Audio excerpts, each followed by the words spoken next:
नमस्कार, आईमा मीडिया में आपका स्वागत है। केंद्रीय गृह मंत्री अमित शाह ने छत्तीसगढ़ के नक्सलियों से आग्रह किया है कि वह हथियार छोड़कर मुख्यधारा में शामिल हो जाएं।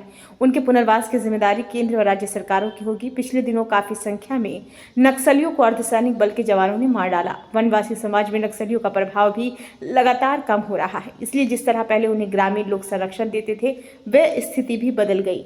ऐसे में भटके युवकों और युवतियों को सरकार की तरफ से यदि हथियार डालने और उनके पुनर्वास का आग्रह खुद केंद्रीय गृह मंत्री सबसे ज्यादा नक्सल प्रभावित क्षेत्र जगदलपुर से कर रहे हैं, तो तब नक्सलियों का पूरी तरह सफाया हो जाएगा। नक्सलियों के पास हिंसा का मार्ग चुनने के कई कारण होंगे। उनमें सबसे बड़ा सामाजिक आर्थिक संकट और उन पर शासन द्वारा अत्याचार की घटनाएं भी गिनाई जाती हैं। किंतु हकीकत तो ये है कि अपने देश में जिन लोगों के सामने सामाजिक आर्थिक कठिनाइयां आती हैं, वे सभी हथियार नहीं उठा लेते। सभी नागरिक हथियार उस वक्त तक नहीं उठाते जब उनके खिलाफ शासकीय या वर्ग विशेष द्वारा किसी तरह का अत्याचार या फिर शोषण हो।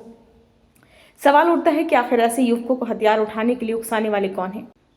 असल में परिस्थितियों से जूझने वालों को हिंसा का पाठ पढ़ाने वाले कुछ बारूदी विचारक हैं, जो लेनिन और मार्क्स के विचारों का चूरन चटाकर और मस्तिष्क में भारतीय संविधान, लोकतंत्र और समाज के समरसता के विरुद्ध पट्टी पढ़ाया करते हैं।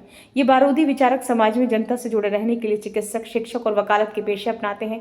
बाहर से इनको भद्र पुरुष या महिला होता है, किंतु ये लोग अपने खेतों में नक्सली नर्सरी की खेती करते हैं। ये लोग नक्सली विचारधारा की खेती लहलहाने के लिए नक्सलियों को सरकारी मदद दिलाने से लेकर कोर्ट कचहरी तक से मदद करने का काम करते हैं।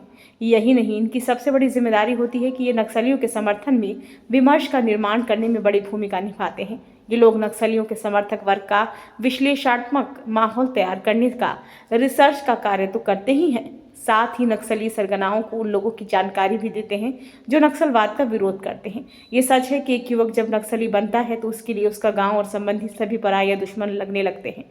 वे अपने सरगनाओं पर निर्भर हो जाते हैं।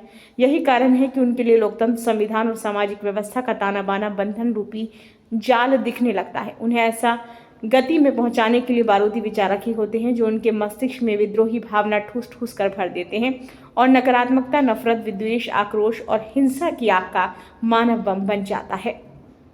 बदकिस्मती तो यह है कि कुछ सियासी पार्टियां चुनावों में स्थानीय नक्सली सरगना का समर्थन पाने के लिए इन्हीं बारूदी विचारकों के माध्यम से नक्सली सरगनाओं से संपर्क हासिल करते हैं, और ये राजनीतिक नेता नक्सलियों के शुभचिंतक विचारकों से मिलकर उनके समर्थन में उनकी सामाजिक व राजनीतिक कठिनाइयों, समाज के शोषण वर्ग का शिकार होने की अर्धसत्य खबरों को गढ़ते हैं।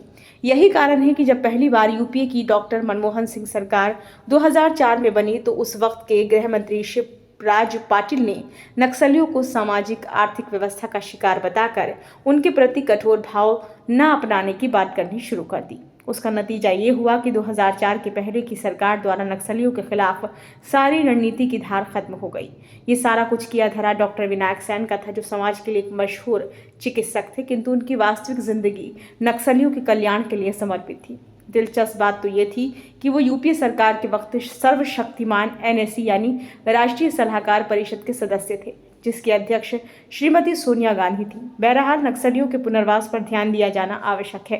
ताज्जुब की बात नहीं है कि यदि इनके पुनर्वास की समुचित व्यवस्था हो गई, तो यही नक्सली मुख्यधारा में शामिल होकर राष्ट्र की सेवा के लिए योग्य नागरिक भी बन सकते हैं। कहने का मतलब ये है कि नक्सलियों के पुनर्वास के लिए सरकार को सामाजिक संस्थानों की सलाह लेकर समुचित व्यवस्था की संभावनाएं तलाशी जानी चाहिए।